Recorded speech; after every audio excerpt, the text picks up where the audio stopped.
अस्सलाम वालेकुम व्यूअर्स। आज मैं आपको इस वीडियो में क्वाड्रेटिक इक्वेशंस के बारे में बताऊंगा।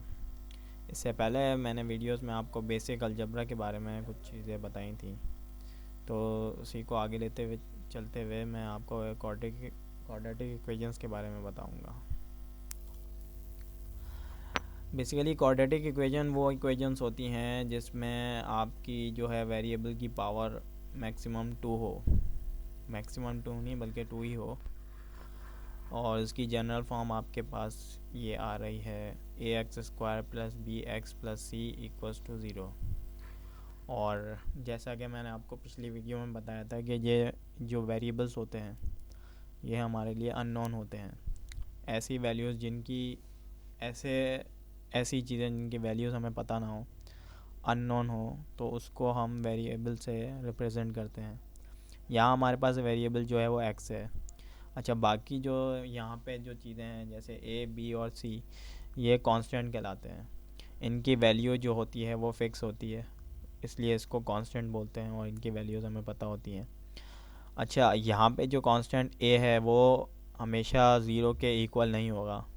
अगर ये ज़ीरो के इक्वल हो जाएगा तो हमारी इक्वेशन जो है वो लीनियर बन जाएगी। वो कैसे है कि अगर x² के पीछे अगर हमारे पास a 0 आ जाए तो वो मल्टीप्लाई ज़ीरो से ज़ीरो से मल्टीप्लाई होके वो ज़ीरो हो जाएगा। Anything multiply by zero will be zero. Understand? The constants a b and c are called respectively the quadratic coefficient, the linear coefficient and the constant term or free term। तीन तरह के हमारे पास constant हैं। एक जो है वो अपना क्वाड्रेटिक कोफिशिएंट है। क्वाड्रेटिक कोफिशिएंट से मतलब ये है कि वो x² के साथ आ रहा है तो इसको क्वाड्रेटिक कोफिशिएंट बोल रहे हैं। और दूसरा जो है वो कोफिशिएंट लीनियर टर्म से पहले आ रहा है, मतलब यहाँ पे x की पावर 1 है, उससे पहले b आ रहा है तो वो लीनियर कोफिशिएंट हो गया। और एक जो है हमारे पास फ्री टर्म है, कांस्टेंट टर्म कहलाती है, वो उसके साथ कोई वेरिएबल नहीं आता, तो उसकी वैल्यू ना अप हो सकती है ना डाउन हो सकती है, क्योंकि उसके साथ कोई वेरिएबल मल्टीप्लाई नहीं हो रहा। तो हमारी बेसिक जो स्टैंडर्ड फॉर्म है क्वाड्रेटिक इक्वेशन की वो है ax² plus B x plus C equals to 0। Next slide पे चलते हैं। Quadratic and roots. अब हमने बात की क्वाड्रेटिक इक्वेशन की, तो इसके रूट्स भी होते हैं। रूट्स क्या होते हैं? रूट्स बेसिकली वो वैल्यूज़ हैं जो इक्वेशन को सॉल्व करके हमारे पास आती हैं, उनको हम रूट्स बोलते हैं। सही है। तो क्वाड्रेटिक इक्वेशन के जो रूट्स होते हैं उसके कुछ बिहेवियर होते हैं और उससे हमें पता चलता है कि इक्वेशन हमारी क्या है। अब मैं बात कर रहा हूँ कुछ एग्जांपल्स के बारे में। जैसे कि एक एग्जांपल दी हुई है 5x² minus 3x plus 3 equals to 0। यहाँ पे जो है वो x की जो पावर आ रही है 2, या हम x² बोल लें, तो ये बता रही है कि भाई ये इस चीज़ से पता चल रहा है कि ये क्वाड्रेटिक इक्वेशन है। x की पावर 2 या कोई भी वेरिएबल हो, y हो या कुछ भी हो सकता है वेरिएबल, आपकी पावर जो है वो 2 आ रही है। सही है। तो वो जो है वो फिर इक्वेशन क्वाड्रेटिक इक्वेशन कहलाएगी। The name quadratic comes from quad means square because the variables get squared. जो क्वाड्रेटिक वर्ड है वो बेसिकली क्वाड से निकला है। इसमें वही बता रहे हैं कि भाई क्वाड्रेटिक इक्वेशन नाम किस तरह रखा गया कि वो क्वाड्रेटिक इक्वेशन है। It is also called an equation of degree 2 because of the 2 on the x। वही बात हो गई। नेक्स्ट स्लाइड पे चलते हैं। इन्होंने एग्जांपल दे के भी समझाया हुआ है कि क्वाड्रेटिक इक्वेशन को आप किस तरह पहचान सकते हैं।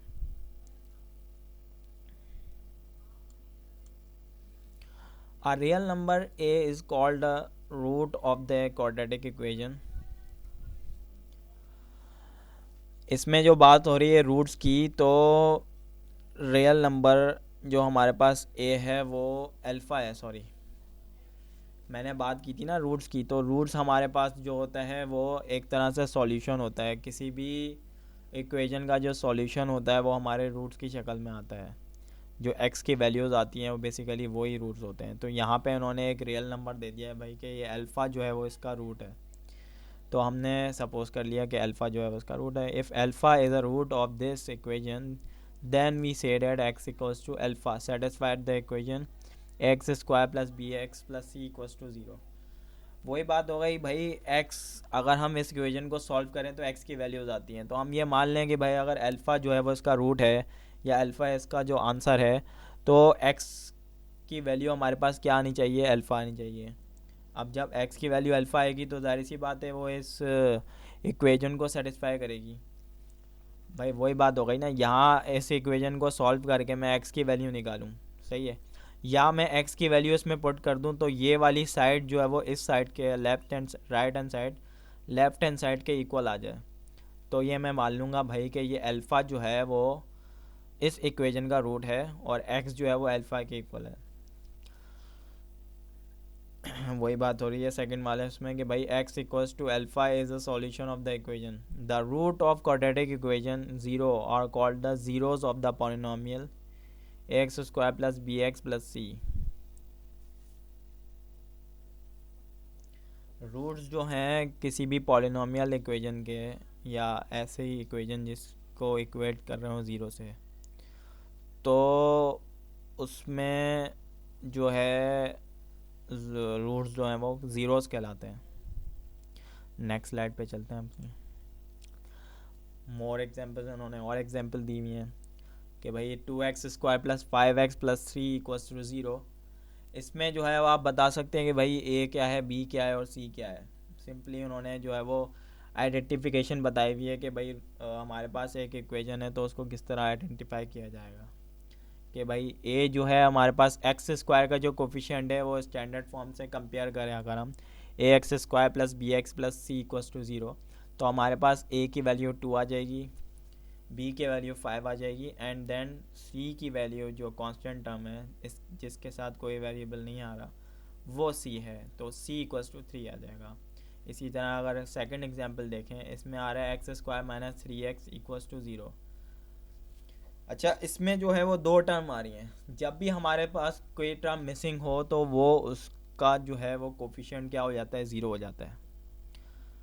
Anything multiply by zero will be zero. That's ये समझ में आ रहा है कि भाई ज़ीरो से कोई भी चीज़ मल्टीप्लाई हो तो वो ज़ीरो हो जाती है। अगर मैं इसका उल्टा बोलूँ कि भाई अगर कोई चीज़ नहीं है वो ज़ीरो है, सही है, तो ज़ीरो है तो जाहिर सी बात है उसके साथ कोई चीज़ मल्टीप्लाई हो रही होगी, ज़ीरो ही मल्टीप्लाई हो रहा होगा तो वो वैनिश कर रहा होगा। ज़ीरो जो है वो किसी भी चीज़ को मल्टीप्लाई करता है तो उसको वैनिश कर देता है, हटा देता है। This one is a little more tricky where is a in fact a equals to 1 as we don't usually write 1x square, b equals to minus 3 and write where is c, well c equals to 0 so is not shown। अच्छा, x square से पहले हमें जो है वो कोई coefficient नहीं दिख रहा है। तो अलजबरा में हमारे पास एक रूल है जो मैंने इससे पहले वीडियो में शायद बताया आपको कि अगर कोई कोफिशिएंट नहीं आ रहा हो या हमें नज़र नहीं आ रहा हो तो हम अंडरस्टूड ये बात है, हम समझ लेंगे कि भाई उससे पहले जो है वेरिएबल से पहले कोफिशिएंट जो है वो उसका 1 है, सही है। अच्छा, ये एक बात हो गई कि भाई एक्स स्क्वायर का जो पीछे जो कोफिशिएंट है वो हमारा 1 है, अंडरस्टूड बात है। अगर किसी भी वेरिएबल के पीछे कोई नंबर नहीं आ रहा हो तो उसका कोफिशिएंट जो नंबर है वो 1 है, तो ए हमारे पास क्या आ गया, 1 आ गया। अच्छा, जब भी हम किसी कोफिशिएंट की बात करेंगे तो कोफिशिएंट के साथ उसके साइन को भी लेंगे। यहाँ बात हो रही है b की, तो x का जो लीनियर कोफिशिएंट है जो b है वो हमारे पास क्या आ गया, -3 विथ साइन लेंगे, सही है।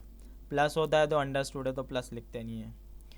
And where c equals to 0, ये वही बात आ गई जो मैंने बोला है कि भाई जो मिसिंग टर्म होती है वो जो होती है वो ज़ीरो होती है, तो जाहिर सी बात है उसका जो कोफिशिएंट होता है वो ज़ीरो होता है। तो यहाँ पे सी टर्म नहीं आ रही तो सी इक्वल्स टू 0 है। इसी तरह बाकी टर्म भी ज़ीरो हो सकती हैं। नीचे वाले उसमें आ रहा है कि भाई 5x माइनस 3 इक्वल्स टू 0, तो यहाँ पे जो है वो a इक्वल्स टू 0 है। This one is not a quadratic equation because it is missing x square. इसमें एक्स स्क्वायर की टर्म ही नहीं है, तो भाई ये क्वाड्रेटिक इक्वेशन में आएगा ही नहीं, लेकिन उन्होंने समझाने के लिए ये तीसरी एग्जांपल भी दे दी।